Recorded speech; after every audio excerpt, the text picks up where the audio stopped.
Download aplikasi Tarbiyah Sunnah di handphone Anda. Tersedia di Google Play dan App Store. Bismillahirrahmanirrahim.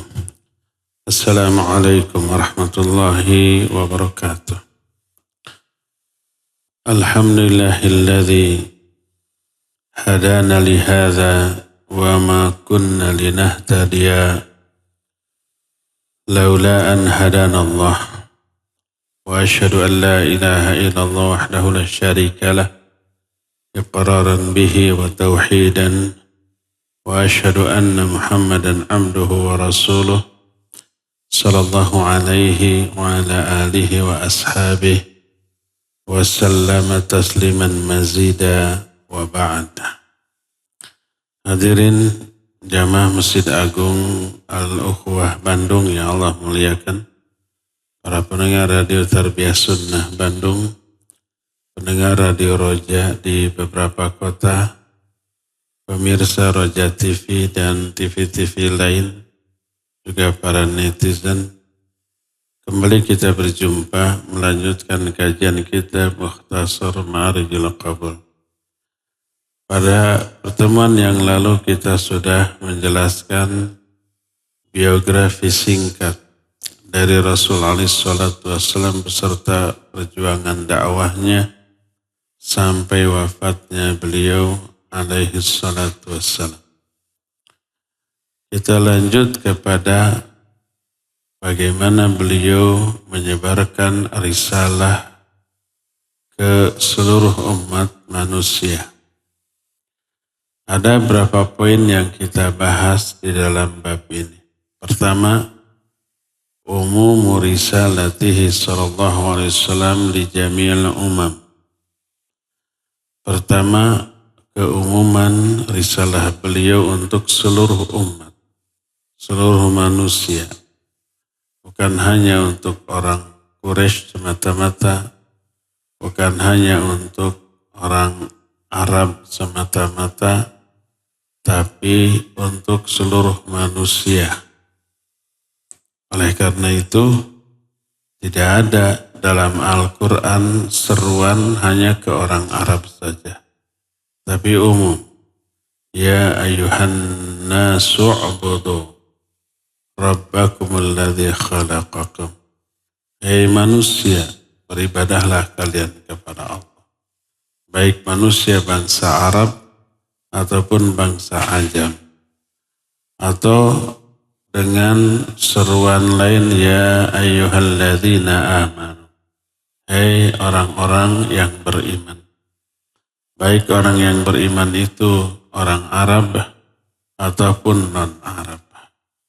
Jadi ini menunjukkan umumnya risalah beliau. Berfirman Allah di dalam Al-Quran surah Al-Ma'idah 15 dan 16. Ya ahlal kitab, qad ja'akum rasuluna yubayyinu lakum kathiran mimma kuntum tukhfuna minal kitab wa ya'fu an kathir. Qad ja'akum minallahi nurun wa kitabun mubin. Yahdi bihillahu man ittaba'a ridwanahu subulas salam wa yukhrijuhum minadh dhulumati ilan nuri bi'idhnihi wa yahdihim ila siratim mustaqim. Hai ahli kitab, telah datang kepada kalian utusan kami yang menjelaskan kepada kalian banyak hal dari apa-apa yang kalian sembunyikan dalam kitab dan banyak hal yang kalian lewatkan. Telah datang kepada kalian dari Allah cahaya dan kitab yang jelas. Allah memberi cahaya dengan kitab ini. Allah memberikan hidayah dengan kitab ini. Orang-orang yang mengikuti keridhaan Allah kepada jalan-jalan keselamatan. Allah mengeluarkan mereka dari kegelapan kepada cahaya yang terang benderang dengan izin Allah, dan menunjuki ke jalan yang lurus. Dalam surah Saba 28 Allah menyatakan, "Wa ma arsalnaka illa kafatan linnas basyiran wa nadhira." Tidaklah kami utus engkau, hai Muhammad, kecuali untuk seluruh manusia, sebagai pemberi kabar gembira dan sebagai pemberi peringatan. Kabar gembiranya berupa adanya kenikmatan yang Allah berikan kepada orang-orang yang taat dunia sampai akhirat. Adanya nikmat kubur, adanya kenyamanan di hari akhirat sampai berakhir di surga. Ada juga peringatan berupa azab di dunia, di alam kubur, penderitaan di padang mahsyar sampai azab neraka. Ayat ini menunjukkan Nabi SAW diutus kepada seluruh manusia di setiap zaman setelah zaman beliau alaihi salatu wassalam.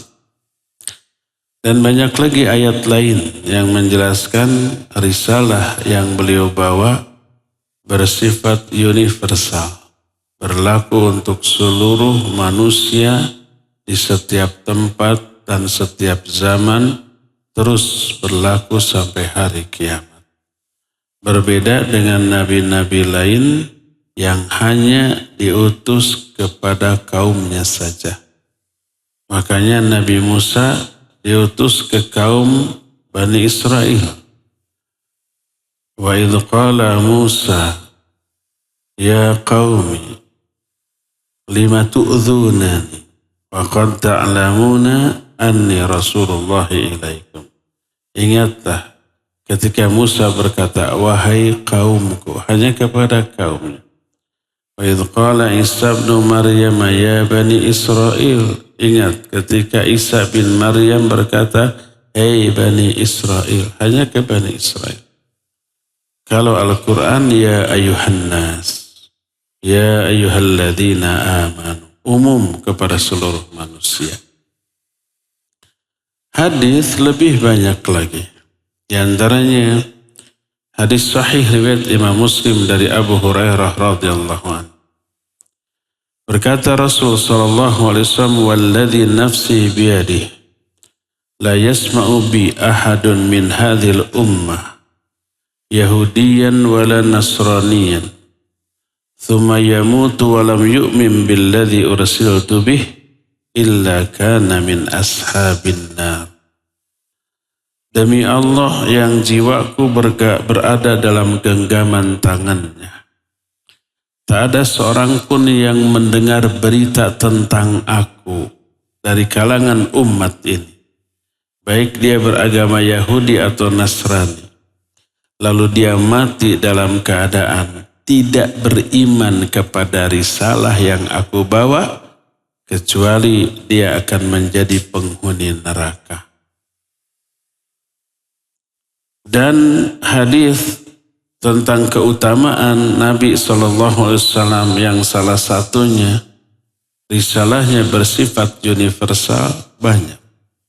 Salah satunya dalam Sahihain, Sahih Bukhari dan Sahih Muslim, Nabi SAW bersabda, "Wa kana an-nabiyyu qabli yub'atsu ila qaumi khasatan wa bu'itsu ila an-nasi 'amatan."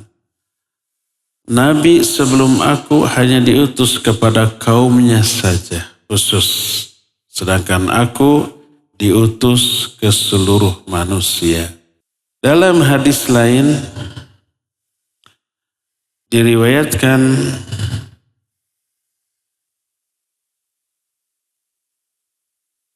oleh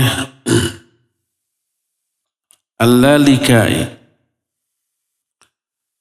dan hadis ini dinilai hasan karena banyak hadis pendukung.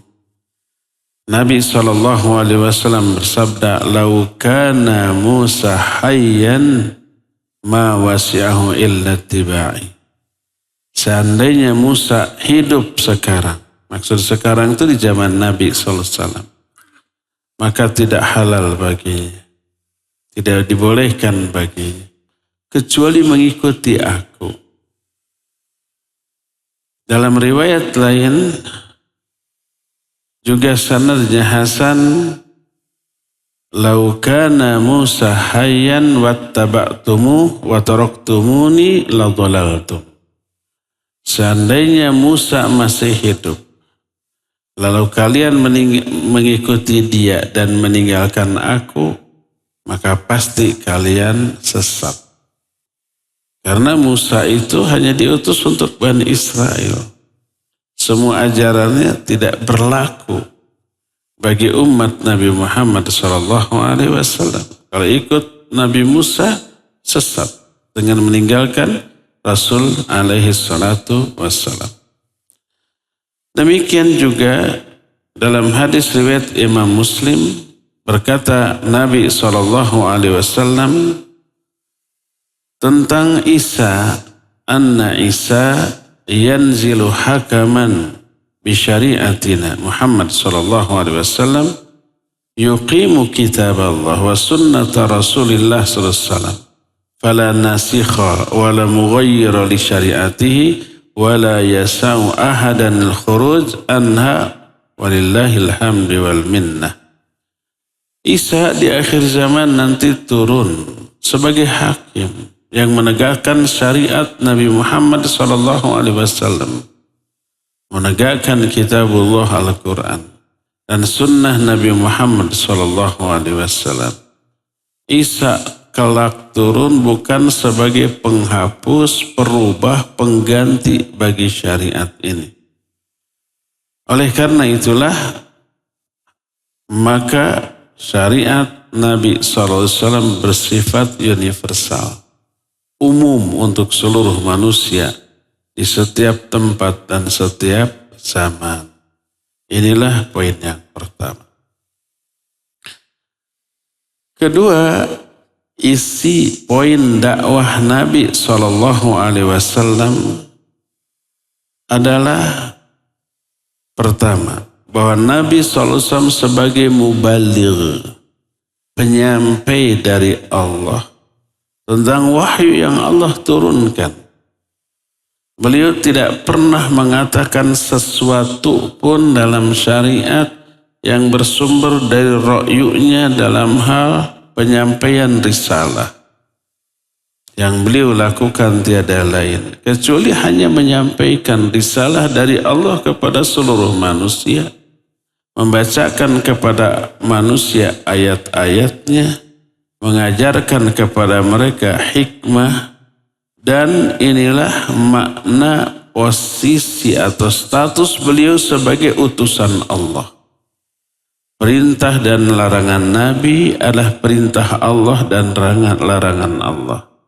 Semua informasi Nabi SAW, kisah-kisah yang beliau sampaikan adalah informasi dan kisah yang bersumber dari Allah Azza wa Jalla. Oleh karena itu, siapa yang mentaati Nabi SAW, berarti dia mentaati Allah. Siapa yang durhaka kepada beliau, berarti durhaka kepada Allah. Siapa yang mendustakan beliau, berarti mendustakan informasi dari Allah, karena beliau adalah utusan Allah Azza wa Jalla.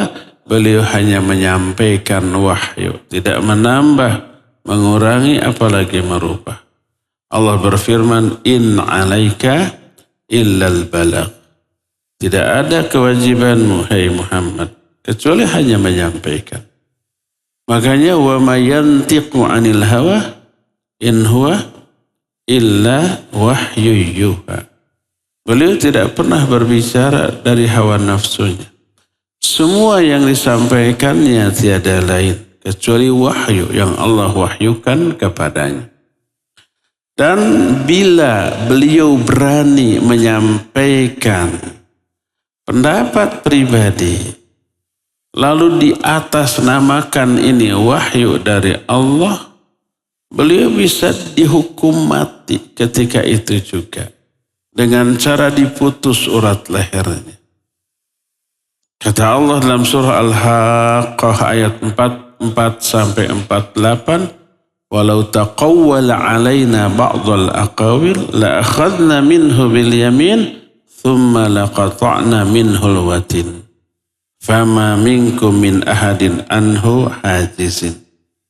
Seandainya dia, yaitu Muhammad SAW, mengada-ada, ngarang-ngarang sebagian perkataan atas nama kami, atas nama Allah, kami pegang dia dengan tangan kanan kami, lalu kami putus urat lehernya seketika itu juga. Tak ada seorang pun di antara kalian yang bisa menolong dia dari pemutusan urat leher tersebut. Nabi diancam oleh Allah Azza wa Jalla. Makanya beliau tidak pernah menyampaikan risalah dari pendapat pribadi atau hawa nafsunya. Semua yang disampaikannya itu adalah wahyu. Hadis sahih riwayat Imam Ahmad dari Abu Umamah radhiyallahu anhu. Suatu saat Nabi SAW bersabda, la yadkhulannal jannatu bi syafa'ati rajulun laisa binabiyyin mithlal hayyain atau mithla ahadil hayyain Rabi'ah wa Mudhar. Faqala rajulun ya Rasulullah wa ma Rabi'ah wa Mudhar? Qal innama aqul ma uqawwal. Akan masuk ke surga dengan syafaat bisyafaati rajulin, dengan syafaat seseorang yang bukan nabi. Terus disebut seperti dua kota atau salah satu di antara dua kota, Rabi'ah dan Mudhar. Ada seorang yang bertanya, wahai Rasulullah, apa Rabi'ah dan Mudhar? Kata Nabi, aku hanya mengatakan apa yang dikatakan kepadaku dari Allah Azza wa Jalla. Lalu Ibnu Umar Abdullah bin Amr bin As radhiyallahu anhuma pernah berkata, kuntu aktubu kulla syai'in asma'ahu min Rasulillah sallallahu alaihi wasallam uridu hifdhahu. Fanahatni Quraisy faqalu innaka taktub kulla syai'in tasma'uhu min Rasulillah sallallahu alaihi wasallam wa Rasulullah sallallahu yatakallamu fil ghadab wa ridha. Fa'amsaktu anil kitab hatta dzakartu dzalika li Rasulillah sallallahu alaihi wasallam faqala uktub fawalladhi nafsi biyadihi ma kharaja minni illa al-haqq. Kata Abdullah bin Amr bin As, aku selalu menuliskan apapun yang aku dengar dari Rasul sallallahu alaihi wasallam. Aku ingin menjaganya, menghafalnya dan memelihara dalam bentuk tulisan. Penulisan hadis di zaman Rasul sallallahu alaihi wasallam sudah ada. Salah satunya dilakukan oleh Abdullah bin Amr bin As radhiyallahu anhu. Dan Nabi sallallahu alaihi wasallam tidak melarangnya. Lalu dia dilarang oleh orang-orang Quraisy, para sahabat dari Quraisy. Mereka berkata, kamu menuliskan segala yang kamu dengar dari Rasul sallallahu alaihi wasallam. Padahal Rasul sallallahu alaihi wasallam manusia biasa, kadang berbicara dalam keadaan marah, kadang berbicara dalam keadaan ridha. Jangan tulis semua. Akhirnya aku berhenti menulis. Sampai aku sampaikan berita ini kepada Rasul sallallahu alaihi wasallam. Apa kata beliau? Tulis olehmu. Demi Allah yang jiwaku berada dalam genggaman tangannya, tidak akan keluar dari mulutku kecuali kebenaran. Beliau terjaga ucapannya dari kekeliruan, kesalahan, ya, sehingga ini menunjukkan bahwa tugas Nabi hanya menyampaikan, tidak lebih, tidak kurang, tidak dirubah, dan semua yang beliau sampaikan adalah wahyu. Inilah poin pertama dari isi risalah beliau. Beliau hanya mubaligh dari Allah, penyampai wahyu dari Allah ke tengah umat manusia. Kedua, annahu sallallahu alaihi wasallam balagha jami'a ma ursila bihi lam yaktu minhu harfan wahida. Wajib kita yakini bahwa Nabi sallallahu alaihi wasallam sudah menyampaikan semua risalah. Tak ada satu huruf pun yang disembunyikan. Semua yang harus disampaikan sudah disampaikan. Berfirman Allah dalam Al-Quran surah Al-Ma'idah ayat 67. Ya ayyuhar rasul, balligh ma unzila ilaika min rabbik, wa illam taf'al fama balagta risalatahu, wallahu ya'simuka minan nas. Hai Rasul, sampaikan apa yang diturunkan kepadamu dari Rabbmu. Semua risalah ini sampaikan. Kalau kamu tidak melakukannya, berarti kamu tidak menyampaikan risalah Allah. Dan Allah akan menjagamu dari kejahatan atau gangguan manusia. Ini perintah Allah untuk menyampaikan semua. Dan pasti beliau melaksanakan dengan sebaik-baiknya. Dalam Sahih Bukhari, dari Abu Juhaifah Wahab bin Abdullah, dia berkata, Qultu li Ali bin Abi Thalib radhiyallahu anhu, hal indakum syai'un minal wahyu mimma laysa fil Qur'an? Kata Abu Juhaifah Wahab bin Abdullah, aku bertanya kepada Ali bin Abi Thalib, apakah kalian punya sesuatu wahyu selain Al-Quran? Dijawab oleh Ali bin Abi Thalib, la walladhi falaqal habbah wa bara'an nasmah ila fahman yu'tihi Allahu rajulan fil Quran wa ma fi hadhihi sahifah. Tidak ada demi Allah yang telah menumbuhkan biji-bijian menjadi pohon, yang telah melepaskan ruh dari jasad. Tidak ada wahyu lain kecuali pemahaman yang Allah berikan kepada seorang tentang Al-Quran dan apa yang ada di dalam lembaran catatan ini. Lalu aku bertanya, wa ma fi hadhihi sahifah, apa yang ada dalam lembaran catatan ini? Beliau menjawab, al-aql wa fakakul asir wa al yuqtalu muslimun bikafir. 3 poin. Pertama, akal. Kedua, pembebasan tawanan. Ketiga, tidak boleh dibiarkan seorang muslim dibunuh oleh seorang kafir. Hanya itu. Tidak ada wahyu yang lainnya. Ibnu Abi Hatim meriwayatkan satu riwayat dari Harun bin Antarah, dari bapaknya yaitu Antarah. Dia berkata, Kuntu inda ibni Abbas radhiyallahu anhuma faja'a rajulun. Aku sedang berada di samping Ibnu Abbas radhiyallahu anhuma. Tiba-tiba datang seorang laki-laki lalu bertanya, Inna unasan ya'tuna fayukhbirunana anna indakum syai'an lam yubduhu Rasul sallallahu alaihi wasallam linnas. Orang ini berkata, orang-orang berkata kepadaku bahwa mereka menyampaikan berita kepada kami bahwa engkau memiliki sesuatu dari Rasul sallallahu alaihi wasallam yang belum disampaikan oleh Rasul sallallahu alaihi wasallam kepada manusia. Ada isu begitu, ada rumor begitu. Kepada banyak orang tidak disampaikan, kepada Ibnu Abbas disampaikan. Apa jawab Ibnu Abbas?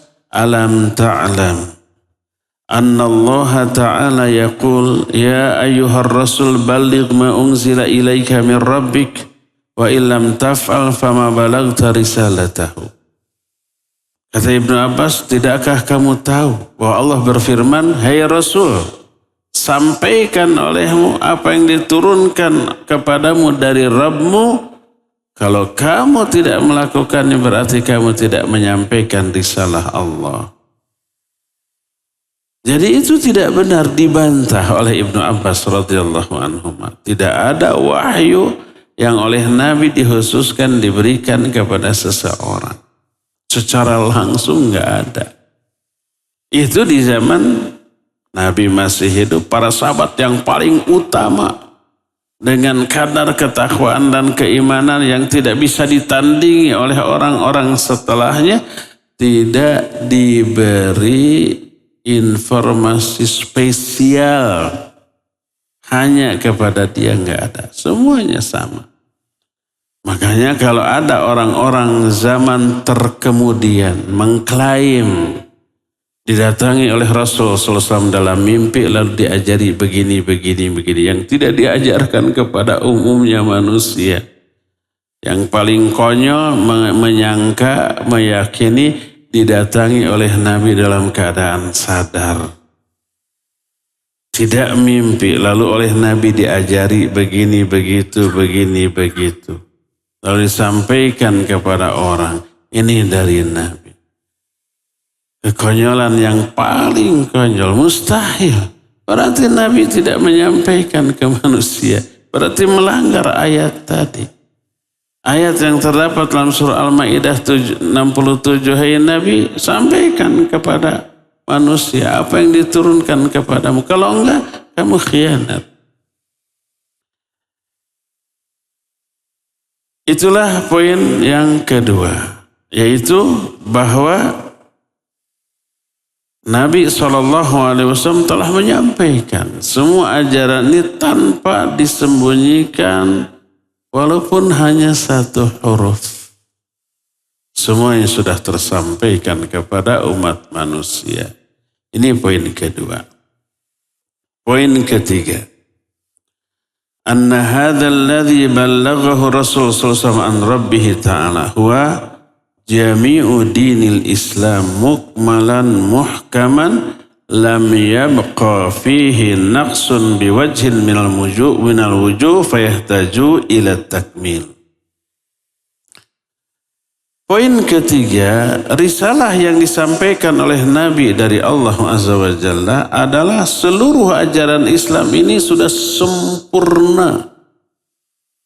Tak ada sedikit pun kekurangan dari aspek manapun sehingga perlu disempurnakan, enggak. Allah berfirman, al-yawma akmaltu lakum dinakum. Pada hari ini telah aku sempurnakan bagimu agamamu. Dalam surah Al-An'am 38, ma farratna fil kitabi min syai'. Tidak ada sesuatu pun yang kami lewatkan dalam kitab Al-Quran ini. Penjelasannya semuanya telah disampaikan secara rinci dan detail tanpa ada yang kelewat. Allah sendiri yang menyatakan ma faratna fil kitabi min syai'. Sebagaimana al-imamu mubin, imam yang nyata, yang jelas. Makna imam di sini adalah kitab catatan amal. Amal manusia. Kadang-kadang amal manusia, buku catatan itu disebut dengan sebutan imam. Dalam Al-Quran, yauma nad'u kulla unasim bi imamihim. Pada hari kiamat, kami panggil semua manusia dengan imam mereka. Imam itu maksudnya kitab Al-Quran. Sebab ayat selanjutnya, kalimat selanjutnya, siapa orang yang menerima kitab dari sebelah kanannya, maka dia bahagia. Para ulama menyebut kitab buku catatan amal dengan sebutan imam. Karena kitab itu nanti yang akan menuntun orangnya ke surga atau ke neraka. Tergantung isi kitabnya. Semua manusia dipanggil bersama imamnya. Tapi oleh sebagian orang, ayat ini diartikan semua manusia akan dipanggil beserta imam mereka. Ayo kamu, imam kamu siapa? lalu digiring kepada imam kelompok.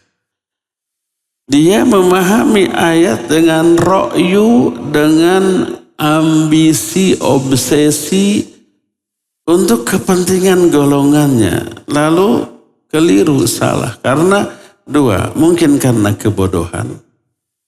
Ketidaktahuan, disangkanya imam di sini pemimpin kelompok.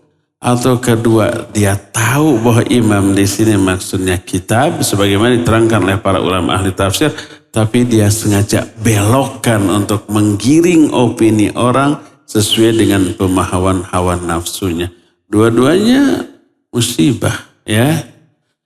Kalau dia bodoh, itu musibah besar. Kalau dia tahu tapi sengaja diselewengkan, musibahnya jauh lebih besar lagi. Yang jelas dua-duanya musibah. Nah, ada lagi kitab yang menjadi imam dalam arti induk seluruh catatan, yaitu Lauhul Mahfuz. Semua yang terjadi, akan terjadi sampai kiamat, sudah tercatat. Itu terjadi 50.000 tahun sebelum langit dan bumi diciptakan. Yang pertama, inna awwala ma khalaqallahul qalam. Makhluk yang pertama kali Allah ciptakan adalah qalam. Pena, bukan kolam renang. Pena, pulpen. Lalu Allah berfirman, uktub, tulis oleh. Dia bertanya, famadha aktub, apa yang harus saya tulis? Uktub kulla syai'in hatta taqumas sa'ah. Tulis olehmu segala kejadian yang akan terjadi sampai kiamat. Lalu si qalam itu menuliskan apa? Semua kejadian. Setelah tertulis sudah, pena, tinta sudah mengering, pena sudah diangkat. Tak ada lagi penambahan catatan takdir. Makanya ketika manusia mengalami musibah atau melihat ada kejadian apapun di bumi ini tidak menimpa dia, tapi itu musibah bagi orang lain. Allah mengatakan, ma asaba min musibatin fil ardi wala fi anfusikum illa fi kitabim min qabli an nabra'aha. Surah Al-Hadid 22 dan 23. Musibah apa saja yang terjadi di muka bumi atau yang menimpa diri kalian tidak akan terjadi. Kecuali semua itu telah tertulis dalam sebuah kitab. Maksudnya Lauhul Mahfuz disebut Al-Imamul Mubin. Kitab induk yang nyata. Semua sudah tertulis. Ini adalah catatan kehendak Allah yang kauni. Semua sudah ditulis. Maka fakama annal imam al-mubin qad ahsa kulla ma huwa kain kama 'allamahu Allah azza wa jalla fakadzalika huwal Qur'an wafin syafin kafin muhitum bi jami' usul syariah wa furu'iha wa aqwaliha wa a'maliha wa sirriha wa alaniyatiha. Maka demikian juga kehendak Allah yang syar'i. Ada dua kehendak Allah. Kehendak Allah yang kauni berupa semua ketetapan Allah di alam ini takdir. Tak ada yang kelewat. Ditulis semuanya. Di Lauhul Mahfuz. Kedua, kehendak Allah yang syar'i. Maksudnya berupa syariat. Agamanya. Itu kehendak Allah yang syar'i. Maka sebagaimana kehendak Allah yang kauni, semuanya sudah tertulis di Lauhul Mahfuz. Demikian juga Al-Quran mencukupi seluruh aturan syariat bagi manusia. Cukup? Ya cukup. Baik menyangkut pokok-pokok syariat ataupun cabang-cabangnya. Mengatur masalah yang berkaitan dengan ucapan ataupun perbuatan. Yang tersembunyi di dalam hati, di dalam dada, di dalam jiwa ataupun yang terang-terangan. Yang tersembunyi di alam syahadah atau yang terlihat. Di alam syahadah itu alam nyata tapi tersembunyi. seperti yang kita tidak lihat. Kuman, virus, bakteri, terus bagian dalam tubuh manusia tersembunyikan. Tapi masih alam nyata. Ataupun yang terlihat oleh indera kita, oleh penglihatan kita. Semuanya itu aturan yang berkaitan dengan tentang semua itu telah diterangkan secara mencukup oleh Al-Quranul Karim. Maka siapa orang yang merasa tidak cukup dengan Al-Quran, merasa Al-Quran itu tidak memenuhi seluruh kebutuhannya, maka tidak ada sesuatu pun yang bisa mencukupi hawa nafsu orang tersebut. Allah berfirman dalam Al-Quran dalam surah Al-Ankabut 51. Awalam yakfihim anna anzalna alaikal kitab yutla alaihim inna fi dzalika la rahmatan wa dzikra liqaumi yu'minun. Apakah tidak mencukupi mereka bahwa kami telah menurunkan kepada engkau kitab yang dibacakan kepada mereka? Sesungguhnya dalam hal ini terdapat rahmat dan peringatan hanya bagi kaum yang mukmin. Siapa yang merasa tidak cukup dengan Al-Quran, ada dua kemungkinan. Pertama, jahil, dia bodoh. Karena bodoh tidak tahu bahwa Al-Quran itu mencakup seluruh kebutuhan, kepentingan hidup, hajat hidup manusia. Lahir batin, individu ataupun kelompok, dunia sampai akhirat. Dia merasa ini gak cukup. Memang pemahaman dia yang kurang, bodoh. Disangkanya ini kurang. Lalu ditambah dari hawa nafsunya, dari akal, atau dirubah. Lalu dia mengatakan, yuk beragama dengan akal sehat. Sehat menurut dia. Keliru besar. Nggak boleh beragama dengan akal. Beragamalah dengan wahyu, Quran dan sunnah. Agama ini Allah yang turunkan, bukan produk manusia. Makanya banyak dalam Al-Quran sunnah yang nggak terjangkau dengan akal. Ali bin Abi Thalib radhiyallahu an menyatakan, "Lau kana hadzal dinu ala ra'yi, lakana asfalul khuf aula bil mashi min a'lah." Seandainya agama ini berdasarkan akal, ra'yu, niscaya bagian bawah sepatu lebih layak untuk diusap daripada bagian atasnya. Karena bagian bawah yang lebih kotor mungkin menginjak najis. Kalau bagian atasnya tidak. Tapi aku melihat Rasul SAW mengusap bagian atas dari sepatunya. Bertolak belakang dengan cara berpikir akal sehat, kata manusia akal sehat. Sehat menurut dia nggak sehat menurut Al-Quran. Akal sehat, kesehatan akalnya diukur dari sejauh mana akal ini mengikuti Quran dan Sunnah. Semakin mengikuti Quran Sunnah semakin sehat, semakin bertolak belakang dengan Quran Sunnah semakin sakit dia, semakin tidak sehat. Beragamalah dengan Quran Sunnah. Taraktu fikum amrain ma in tamassaktum bihima lan tadillu abada. Kitab Allah wa sunnati. Aku tinggalkan bagi kalian dua perkara. Selama kalian berpegang teguh kepada dua perkara ini, kalian tidak akan sesat selama. Itu kitab Allah dan sunnah Rasul. Tidak pernah mengatakan akal sehat. Enggak. Sehat tidaknya akal tergantung dari sejauh mana akal ini mengikuti Quran Sunnah. Semakin berpegang, terikat kepada Quran Sunnah menurut pemahaman ahlinya ya, itu para ulama. Selama itu makin sehat akalnya.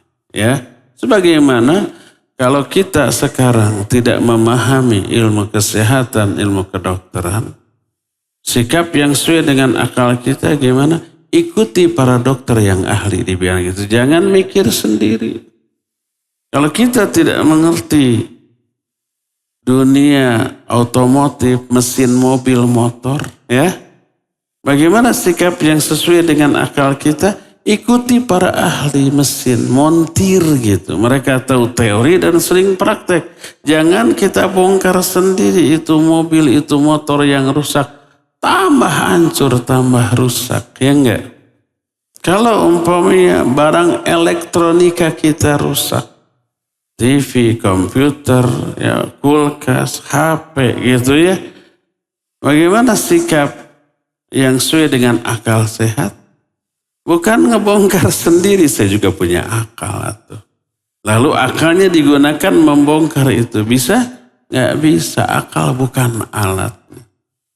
Untuk membongkar kerusakan TV, kayak kerusakan komputer. Apa alatnya? Ilmu tentang elektronika. Akalnya kalau kosong dari ilmu tentang elektronika nggak bisa apa-apa, tambah rusak. Akal itu hanya wadah dari alat dan alatnya adalah ilmu. Isikan dulu nih akal kita dengan ilmu, baru bisa akal ini berfungsi secara sehat.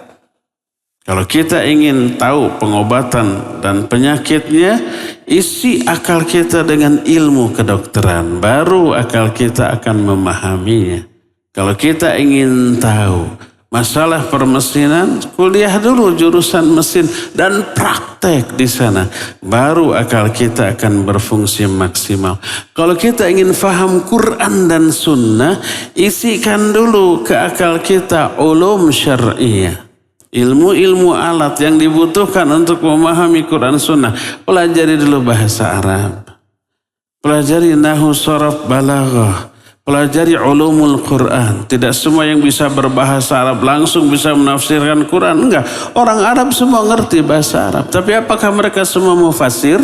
Enggak. Butuh ilmu tertentu, ulumul Quran, ilmu tafsir, ilmu hadis, ilmu fikih. Itu alatnya, isikan itu ke otak, ke akal kita, baru berfungsi secara sehat. Ini otaknya bodoh tentang ulum syariah, dipakai langsung memahami Quran Sunnah dengan kebodohannya. Lalu dia bilang itu akal sehat, itu akal sakit ya.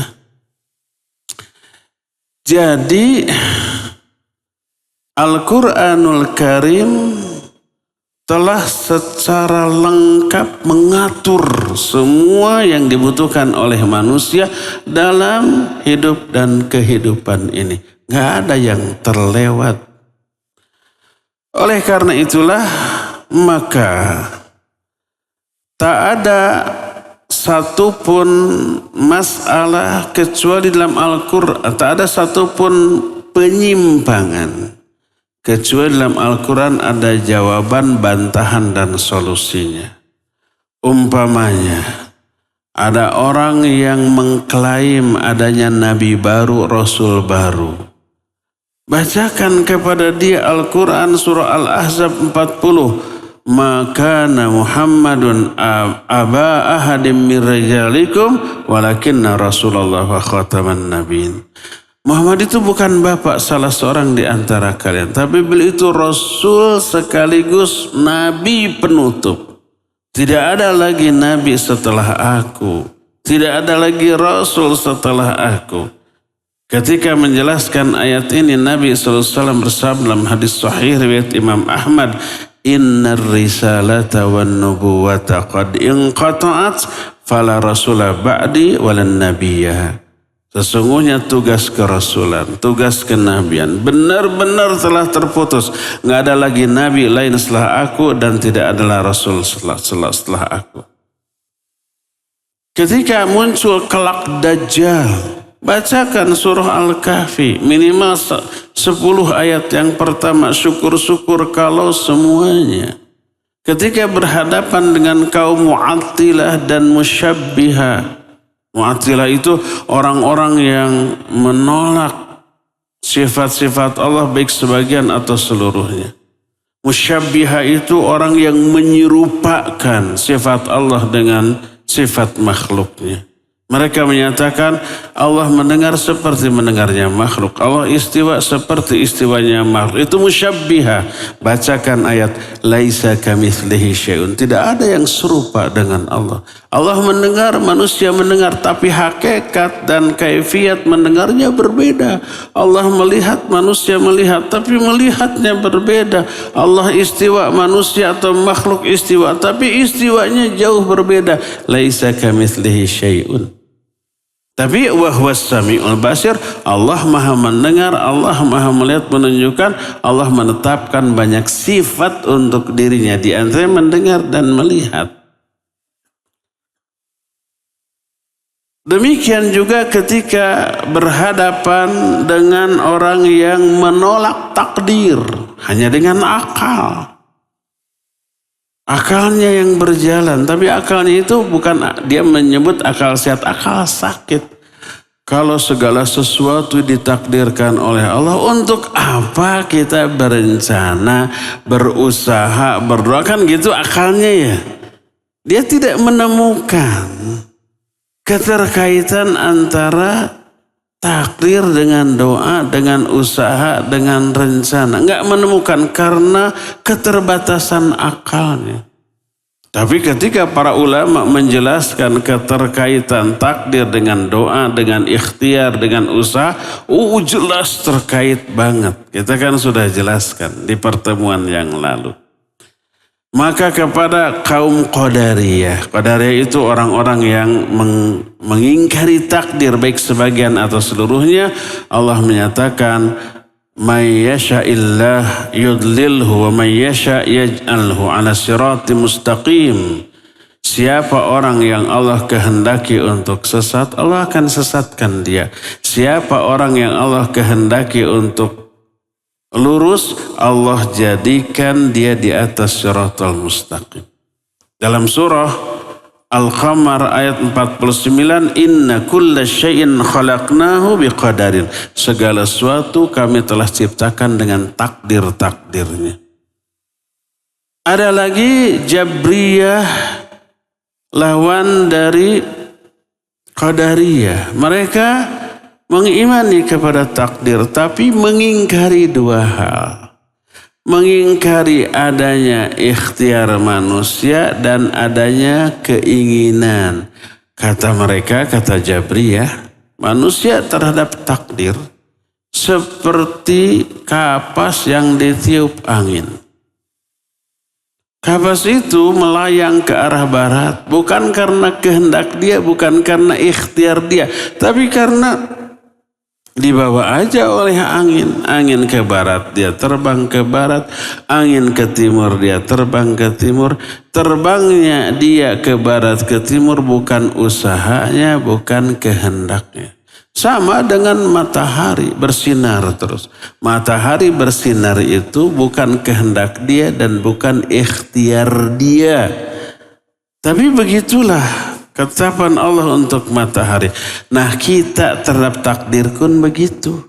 Kita hanya menjalani, nggak ada ikhtiar, nggak perlu usaha, dan tidak ada keinginan. Itu Jabriyah. Dibantah oleh Allah dalam Al-Quran. Al-Quran menyatakan manusia punya keinginan. Faminkum mayyuridu dunya, faminhum mayyuridu dunya, wa minkum mayyuridul akhirah. Di antara kalian ada yang menginginkan dunia, ada juga yang menginginkan akhirat. Siapa di antara kalian yang ingin begini-begini, maka hendaklah begini-begini. Itu menunjukkan ayat itu manusia punya keinginan. Realita yang kita rasakan, kita punya keinginan, punya. Manusia punya kemampuan, iya punya kemampuan. La yukallifullahu nafsan illa usaha. Allah tidak akan membebani seorang dengan kewajiban kecuali sesuai dengan kemampuannya. Fattaqullaha mastata'tum. Bertakwalah kalian kepada Allah sesuai dengan kadar kemampuan kalian. Menunjukkan manusia punya kemampuan, punya power. Dan realita yang kita rasakan juga punya. Kita punya kemampuan, punya keinginan, punya kemampuan. Dan kita bisa membedakan mana amalan kita kita yang didasarkan pada keinginan dan ikhtiar, mana yang tidak berdasarkan keinginan dan tidak merupakan ikhtiar kita. Contoh, kita berjalan, kita bicara, kita makan, kita tidur, itu karena kita ingin dan kita mampu melakukannya. Itu ikhtiar kita. Kita makan ikhtiar kita minum ikhtiar kita, dan seterusnya. Sekarang ada perbuatan kita, bukan keinginan kita, bukan ikhtiar kita. Contoh, kita naik ke atas genteng musim hujan, ada bocor. Ketika di atas kepleset, lalu kita menggelinding sampai bluk jatuh ke tanah. Menggelinding itu amalan kita. Apakah kita menggelindingnya karena keinginan kita?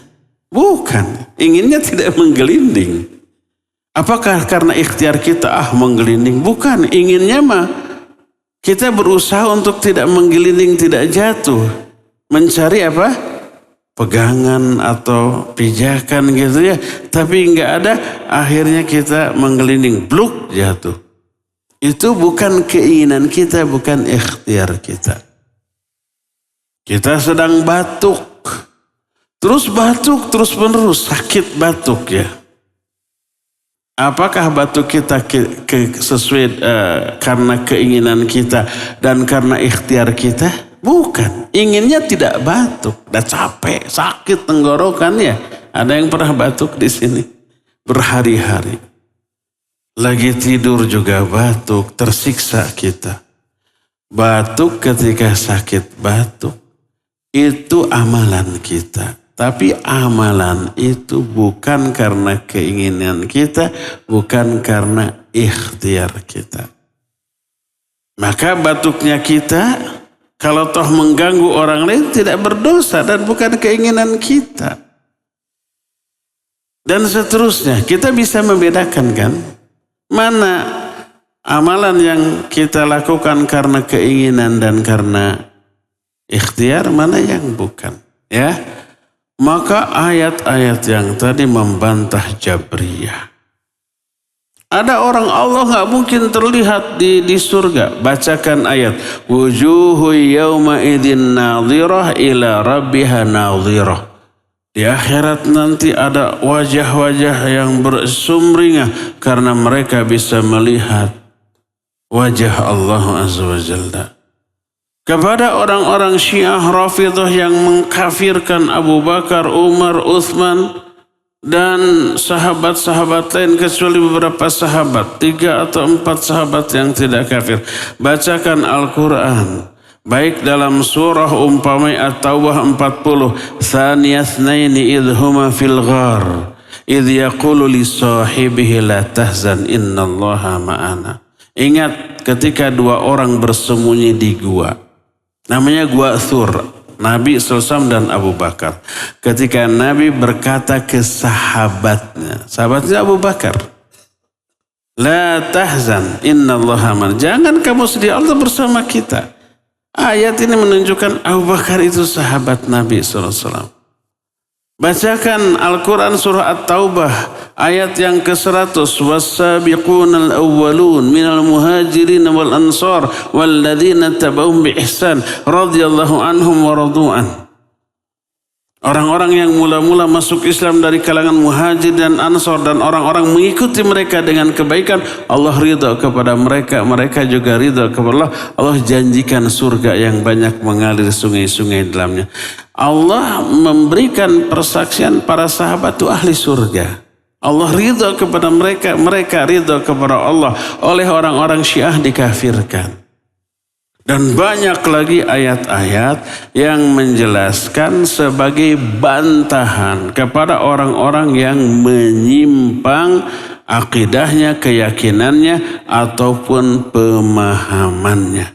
Inilah poin yang keempat yang menjelaskan, poin yang ketiga yang menjelaskan bahwa Agama ini sudah sempurna, mencukupi seluruh kebutuhan manusia dan bisa menjadi jawaban atas seluruh penyimpangan yang terjadi di kalangan manusia. Ya. Ikhwati fillah, sayang sekali waktunya sudah tidak memungkinkan untuk kita teruskan.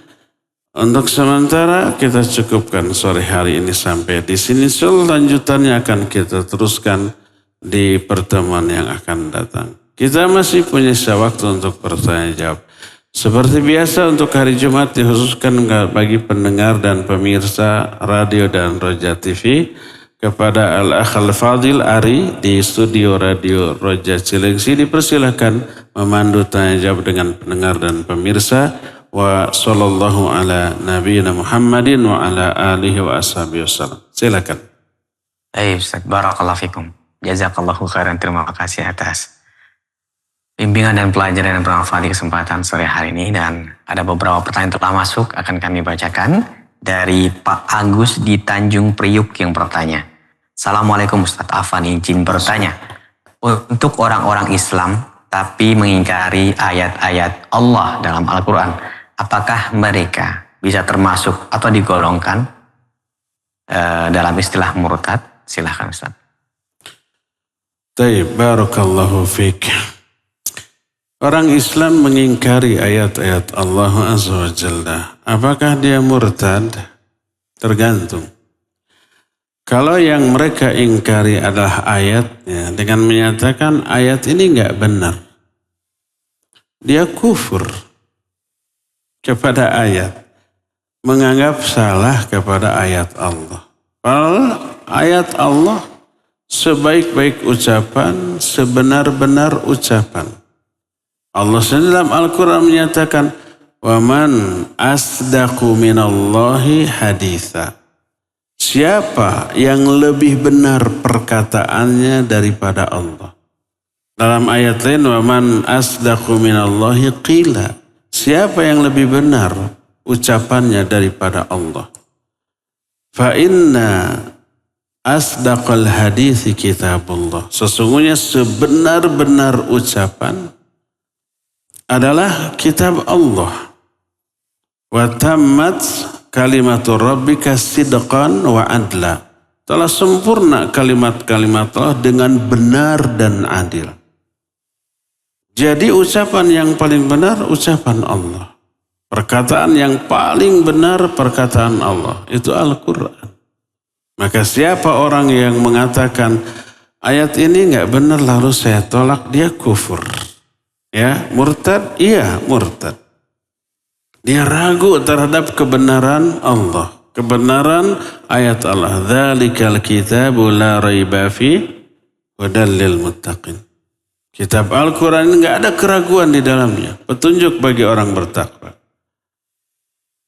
Allah menantang kepada orang-orang kafir. Ya. Wa in kuntum fi raibin mimma nazzalna ala abdina fa'tu bi suratin min mithli wad'u syuhada'akum min dunillahi in kuntum shadiqin fa in lam taf'alu wa lan taf'alu fattaqun nar. Kalau kalian merasa ragu terhadap kebenaran dari apa yang kami turunkan kepada hamba kami, kebenaran Al-Quran, ragu nih. Apalagi yakin, oh ini salah gitu ya. Yakin salahnya, bukan hanya ragu. Coba datangkan buat satu ayat yang serupa, ajak tuh pembantu-pembantu kamu, pendukung-pendukung kamu selain Allah. Kalau kamu benar, kalau kamu tidak mampu dan tidak akan mampu, takutlah kamu kepada neraka ya. Jadi orang tersebut kalau meragukan kebenaran dari Al-Quran lalu diingkari, dia kufur. Dia murtad. Kalau tadinya dia muslim. Itu yang pertama. Kedua, kalau dia tidak mengingkari ayatnya. Ini ayat ini benar dari Allah. Tapi ada tapinya. Dia takwil maknanya kepada makna lain yang sesuai dengan hawa nafsunya. Takwil itu maknanya taghyirul makna minal ma'na sahih alladhi yadullu alaihi laf ila ma'nan akhar la yadullu alaihi lafaz.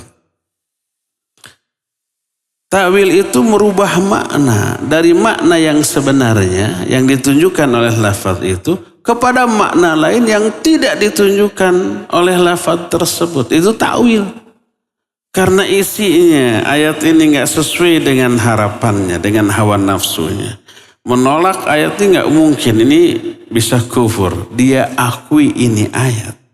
Tapi maknanya itu tidak seperti yang tersurat, kata dia. Lalu dia mentakwil maknanya kepada makna lain. Akhirnya dia keliru menyimpang. Maka orang ini tidak kufur karena masih meyakini itu ayat Allah. Tapi orang ini terjerumus ke dalam syubhat, ke dalam penyimpangan, ke dalam kekeliruan yang tak mustahil kelirunya di bidang akidah.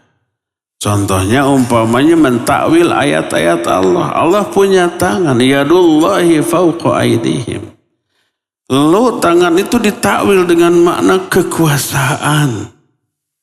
Akhirnya ketika semua ayat yang berkaitan dengan tangan pas diartikan kekuasaan nggak nyambung. Kalau yadullahi fawqa aydihim, tangan Allah berada di atas tangan mereka, ya bisa diartikan kekuasaan Allah di atas kekuasaan manusia. Tapi bagaimana dengan bal yadahu yabsutatan, kedua tangan Allah itu terbuka. Orang Yahudi bilang inna yadullah maghlulah, tangan Allah itu terbelenggu, kata Yahudi. Oleh Allah dibantah, bahkan kedua tangan Allah terbentang. Lalu diartikan kekuasaan Allah terbentang. Apa maksudnya? Gak nyambung. Oleh karena itulah, maka takwil ini membuat dua hal kekeliruan. Pertama adalah menolak sifat-sifat Allah. Allah enggak punya tangan. Karena tangan di sana maksudnya kekuasaan. Keduanya bisa membatasi kekuasaan Allah Azza wa Jalla dan mengakibatkan Allah itu kurang agung pada dirinya. Seperti, dan yang ketiga dia terjerumus ke dalam penyerupaan dengan makhluk. Dia menolak Allah punya tangan hanya karena dianggap serupa dengan makhluk. Coba balikan. Kalau Allah nggak punya tangan, apa nggak serupa dengan makhluk? Ada makhluk yang nggak punya tangan? Banyak, lebih hina daripada yang punya tangan. Ya, Allah mau nggak punya tangan? Kalau punya tangan serupa dengan makhluk. Pada Allah menyatakan laisa kamitslihi syai'un. Allah nggak ada serupa dengan makhluk. Kita balikan. Kalau Allah nggak punya tangan, apa nggak serupa dengan makhluk? Ya, serupa dengan makhluk lain yang nggak bertangan, lebih hina malah. Bukan begitu cara memahami sifat Allah. Tetapkan seperti yang Allah tetapkan, Allah punya tangan, tapi laisa kamitslihi syai'un, tangan Allah nggak ada yang serupa dengan tangan makhluk manapun. Makhluk dengan makhluk aja tangannya berbeda. Kita punya tangan, belalang juga punya tangan. Serupa nggak? Nggak serupa. Apanya? Semuanya, bentuknya, fungsinya, ukurannya, warnanya, bahannya beda. Tangan kita dengan tangan belalang. Kalau dengan tangan monyet mirip-miripnya. Tapi nggak sama juga. Tapi cobalah dengan tangan yang lainnya. Bajing, apa bajing teh? Bajing luncat apa? Apa? Tupai, punya tangan? Punya. Sama dengan kita, beda. Apanya? Semuanya, bahannya, fungsinya. Kita mah tangannya bisa mukul, bisa megang, bisa nyubit, bisa menggelitik gitu ya. Bisa nyolok. Tupai nggak bisa tuh. Kita punya kaki. Binatang juga punya kaki. Kaki kita sama dengan binatang, dengan umpamanya kaki ayam. Beda, apanya? Semuanya, bahannya, fungsinya, macam-macam ya.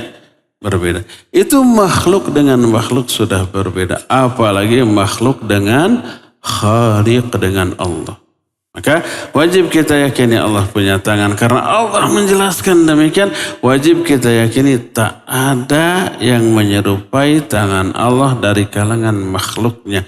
Begitu juga dengan mendengar. Allah mendengar, kita mendengar. Beda cara mendengarnya. Kita dengan binatang aja beda cara mendengarnya. Apalagi dengan Allah, ya.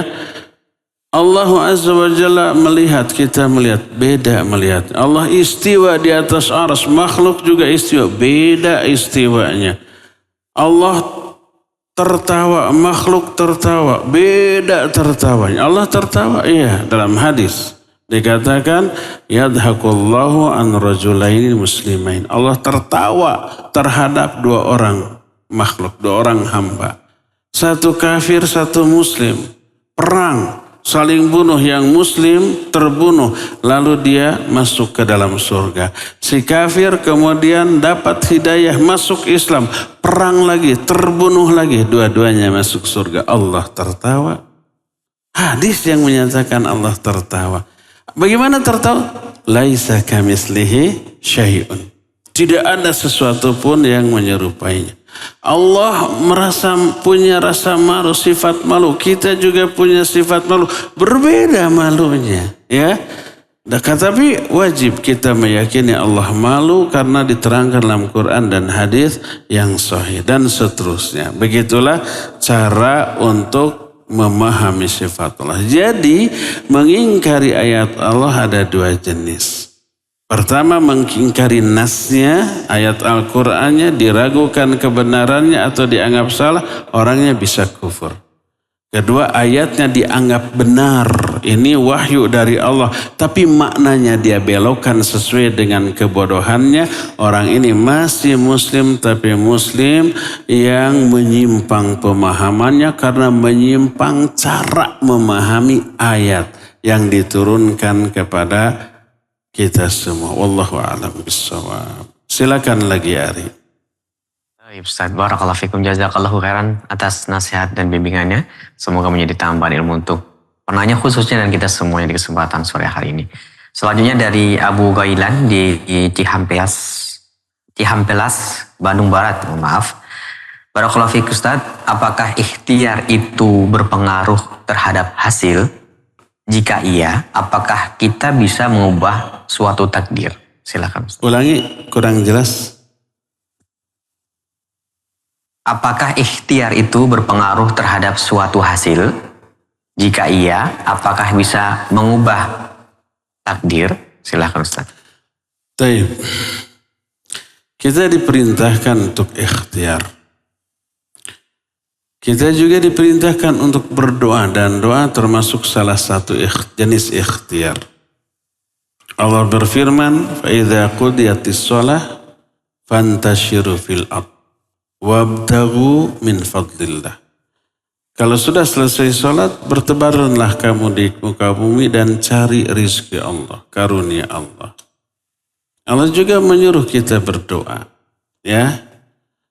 Apakah ikhtiar dan doa bisa merubah takdir dan berpengaruh enggak? Taib, barakallahu fiik. Ketika kita menjelaskan masalah takdir, kita sudah terangkan.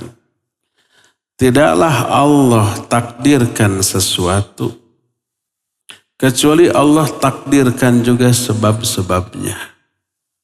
Seperti kalau Allah mau mentakdirkan seseorang punya anak, pasti Allah takdirkan orang itu menikah. Dan Allah takdirkan orang itu tidak mandul. Makanya punya anak. Mustahil Allah mentakdirkan seseorang punya anak, tapi tidak mentakdirkan menikah. Nggak mungkin. Kalau Allah mau mentakdirkan seseorang itu kenyang, pasti Allah takdirkan dia apa? Makan. Gak mungkin ada orang 3 hari, 3 malam tidak makan, kenyang terus. Dan memang saya mah takdirnya begini. Gak mungkin. Jadi setiap takdir yang Allah tetapkan disertai dengan takdir dari penyebab dari takdir tersebut. Ya. Demikian juga kalau Allah mentakdirkan seorang kelak ke surga. Pasti ketika di dunia Allah takdirkan dia beriman dan beramal soleh. Mustahil kalau orang ditakdirkan ke surga di dunia itu kafir, jahat, zalim, mati dalam keadaan demikian. Karena takdirnya ke surga, gak mungkin, tidak adil itu ya. Jadi takdir yang Allah tetapkan disertai dengan mentakdirkan sebab-sebabnya. Nah, salah satu di antara sebab teraihnya suatu atau terjadinya suatu takdir bagi seorang adalah ikhtiar dan doa. Umpamanya seseorang malas, bodoh, lalu miskin. Lalu suatu saat orang itu belajar dan berusaha, lalu berubah menjadi pintar.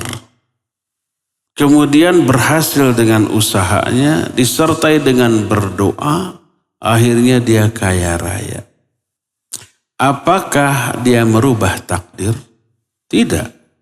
Itulah takdir dia. Awalnya dia oleh Allah ditakdirkan malas, tidak bekerja, tidak ikhtiar, tidak berusaha, tidak belajar, tidak berdoa. Maka Allah takdirkan dia miskin karena semua itu penyebab dari kemiskinannya. Kalau seorang ditakdirkan miskin, Allah takdirkan juga sebab-sebabnya. Lalu Allah kasih hidayah. Lalu Allah takdirkan dia belajar, kasih semangat hidayah untuk belajar. Dikasih keinginan untuk bekerja. Allah berfirman, "Wa ma tasyauna illa ayyasha Allahu Rabbul Alamin." Kalian tidak akan punya keinginan kecuali Allah yang kasih keinginan itu kepada kalian. Termasuk keinginan belajar, keinginan bekerja, keinginan beraktivitas, itu Allah yang kasih. Allah kasih dia semangat untuk belajar, semangat untuk bekerja, kasih hidayah untuk berdoa. Lalu Allah bukakan jalan-jalan yang mudah bagi dia. Akhirnya setelah belajar dia faham, dia mengerti, dia berilmu. Setelah bekerja, berusaha, terbuka jalan-jalan. Akhirnya teraihlah apa yang dia inginkan. Berubahlah dia menjadi orang yang kaya. Dia tidak merubah takdir, tapi itulah takdir dia. Awalnya Allah mentakdirkan dia malas, dia bodoh, dia tidak berdoa, fasik. Lalu Allah takdirkan dia diberi hidayah, lalu semangat belajar, semangat bekerja, semangat dan tulus dalam berdoa. Allah mudahkan jalan-jalannya, akhirnya meraih rezeki yang banyak, kemudian berubahlah nasibnya. Itulah takdir dia. Jadi ikhtiar dan doa termasuk bagian dari yang Allah takdirkan untuk manusia. Wallahu a'lam bissawab ya. Silakan lagi. Yang bisa menghubungi nomor kami di 0218236543, silakan. Halo. Telepon. Kami akan coba angkat. Halo, Assalamualaikum. Waalaikumsalam warahmatullahi wabarakatuh. Dengan siapa di mana Ibu? Assalamualaikum. Waalaikumsalam Ibu. Cukup mendengarkan via telepon Ya, Bu. silakan Bu. Ibu dikecilkan volume televisinya. Sudah? Dengan hamba Allah di Tangerang. Silakan Ibu pertanyaannya. Begini Pak, saya mau bertanya. Kan misalnya ada seseorang, dia mengikuti satu sekte Pak. Sektenya itu sekte yang pergi 4 bulan berturut-turut ke masjid. Baik. Ke masjid. Ya. Nah seseorang ini, si Iwan ini ke masjid 4 bulan berturut-turut, nggak pulang-pulang, meninggalkan keluarganya. Karena menurut pemahaman beliau, kalau udah 4 bulan atau 40 hari pergi atau 3 hari dalam satu pekan, atau yang lebih tinggi 4 bulan dalam satu seumur hidup atau berulang-ulang, itu mungkin ada derajat-derajatnya menurut beliau gitu ya. Ya. Sampai beliau mempunyai anak sakit, sakitnya itu parah, mengarah ke tumor. sampai beliau tidak menengok anaknya tersebut. Dia serahkan kepada istrinya, dia serahkan kepada keluarga untuk mengurus anak tersebut. Sedangkan beliau fokus beribadah di masjid 4 bulan, tapi tanpa harus tahu di mana keberadaan beliau. Tidak boleh tahu beliau tinggal di mana di masjid mana. Itu dia kan di masjid itu kan niatnya ibadah, niatnya untuk sholat, ngaji. Ya, pertanyaannya Bu, to the point. Tapi sementara dia ada anak sakit, ya sakitnya itu parah, jadi nggak dia tengokin gitu Pak. Itu yang seperti ini tuh termasuk apa itu Pak? Boleh maksudnya hal ini apakah ada contohnya dari Rasulullah atau tidak, atau tidak dibenarkan atau tidak? Cara beragama seperti ini, itu ya Bu ya? Ya. Silakan Ustaz. Wassalamualaikum. Iya, waalaikumsalam warahmatullahi wabarakatuh. Ibu di Tangerang, barakallahu fiik. Apa yang ditanyakan oleh Ibu tadi, termasuk salah satu contoh orang yang keliru di dalam beragama, dalam memahami nas. Dia tidak berdasarkan Quran atau hadis yang sahih.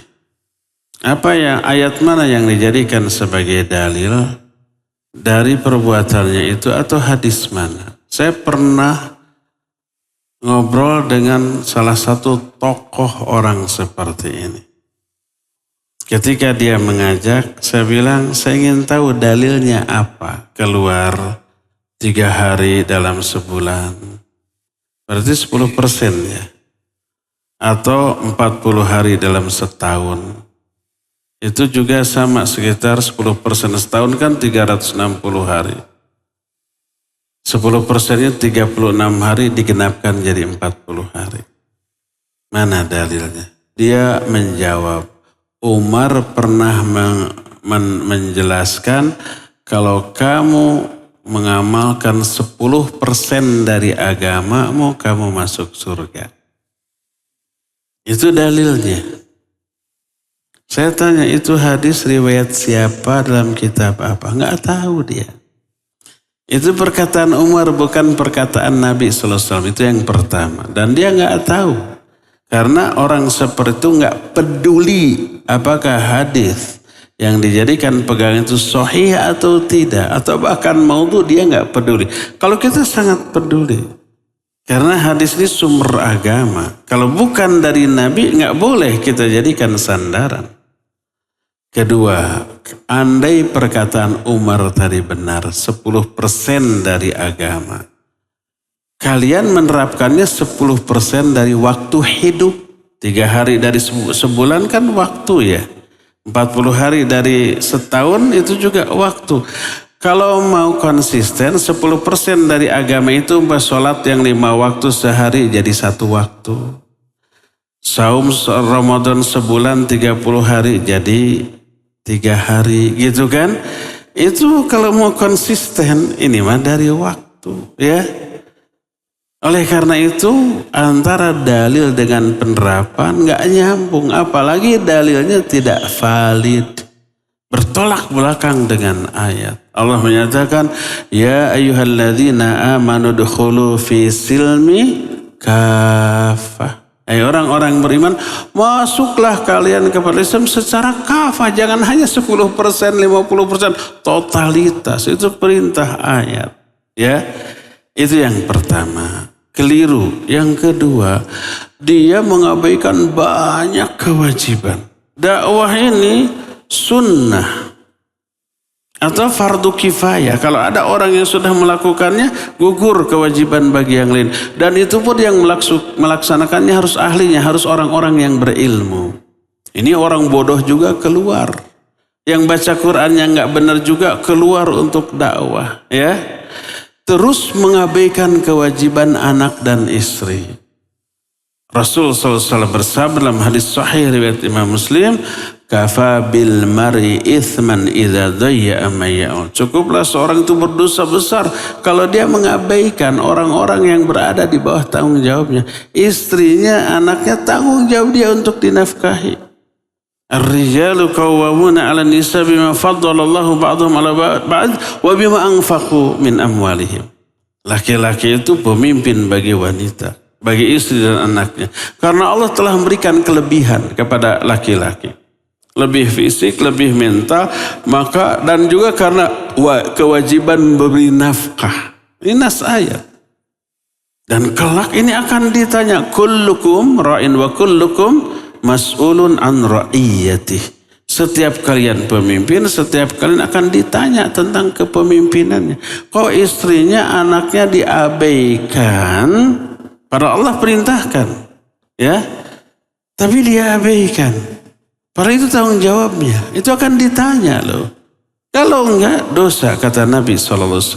Yang menjadi kewajiban ain, fardu ain, yaitu menafkahi anak dan istri, dia tinggalkan. Yang menjadi fardu kifayah dan sudah dilakukan oleh ahlinya, dan bagi dia hanya sekedar sunnah, dia habiskan waktu dan potensinya di sana. Keliru besar, apalagi tadi anaknya sakit, tidak diurus, itu enggak bertanggung jawab kepada anak dan istrinya, ya. Kalau dia berkata itu tanggungan Allah, betul Allah menanggung, tapi tanggung jawab dia sebagai seorang kepala rumah tangga. Ngapain menikahi anak wanita orang lain kalau untuk diabaikan? Ngapain dia punya anak kalau setelah lahir diabaikan, dianya sendiri enjoy sendiri, ya. Maka yang seperti itu oleh Nabi SAW dikatakan kafa bil mar'i ithman. Orang itu cukuplah berdosa dengan hal itu.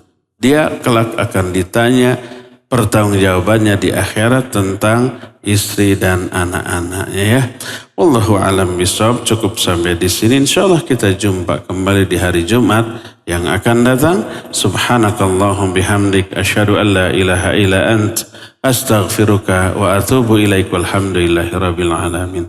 Wassalamualaikum warahmatullahi wabarakatuh.